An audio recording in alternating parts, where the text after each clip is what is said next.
Hey, welcome to the Relentless Positivity Fitness Podcast. I'm your host, Joe Martin. I want to flip the script on fitness today. It's not about shrinking to fit into something, some skinny jeans or something like that. It's about expanding your energy, your confidence, your options. Maybe you want to walk all day in Rome without crashing by lunchtime, or dance at your kid's wedding without sitting out every song, or carry your own luggage, groceries, grandkids, all without asking for help. That's real life strength right there. And that kind of strength you can train for. And that's what we do at my business, Relentless Positivity Fitness. Shout out to myself for that.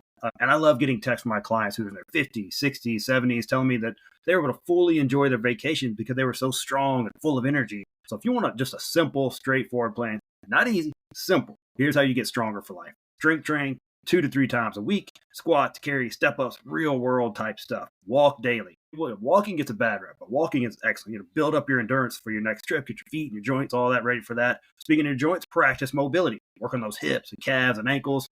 We'll get into more of that a little bit later, but also you want to fuel your body. You're not trying to punish it with these starvation diets and things like that. You want to fuel your activity and get those good, healthy foods in there. And then rest intentionally. Recovery is part of the process. So here's a question I want you to ask yourself. What do you want to be strong for? I mentioned some things in there. What do you want to be strong for? But a problem I see with a lot of people is that they have joint issues that are holding them back. And that's what we want to prevent. You want you to live your best life. And that's not with cranky knees and backs and things like that. So your body gives you warning lights, just like your car. But are you listening? The difference, most people just ignore them until something breaks down. That's not what we want. So let's fix that. So here are the common kind of check engine lights that the body sends and what to do about them. We'll start with the most common one, the old knees. The warning light, ache when they're walking downstairs, squatting, or standing up. And how do we fix it? You want to strengthen those glutes and hammies, hip thrust, Romanian deadlifts, hinges, those type of things. You want to improve your ankle and hip mobility, and you want to avoid locking your knees or letting them cave in towards each other during things like lunges and squats. And to prevent it, don't just train quads and thigh muscles, train the whole leg, back, front, all over there, below it, above it, all those good things. The next one, the hips.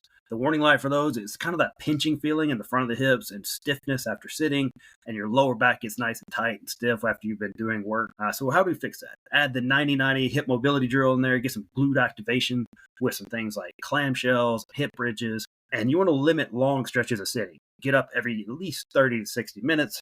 And another thing, strengthen with controlled step-ups and the hip hinge work. That's what you're looking for. And prevent it, move your hips through their full range daily. That's a good one right there. The next one, the back. Very common to have those. A warning light before it gets serious is that dull ache in the lower back, especially after bending, sitting, hinging, deadlifting, those type of things. How do we fix that?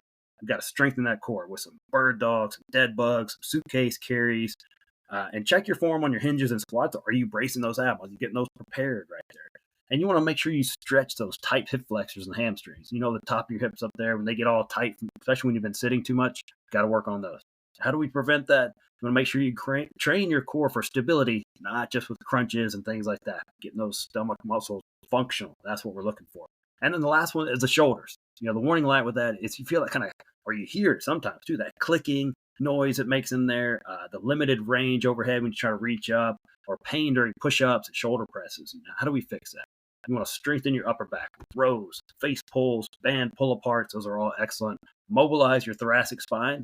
You could do what's called the book openers. You can get a foam roller, extensions on those. And then check your form on your push-ups and shoulder presses. Are you controlling it? Are you pushing through your lower back to get that up there? You want to make sure you look onto those things. You have a mirror, you got a trainer, a partner that can help that out. That's what you look for.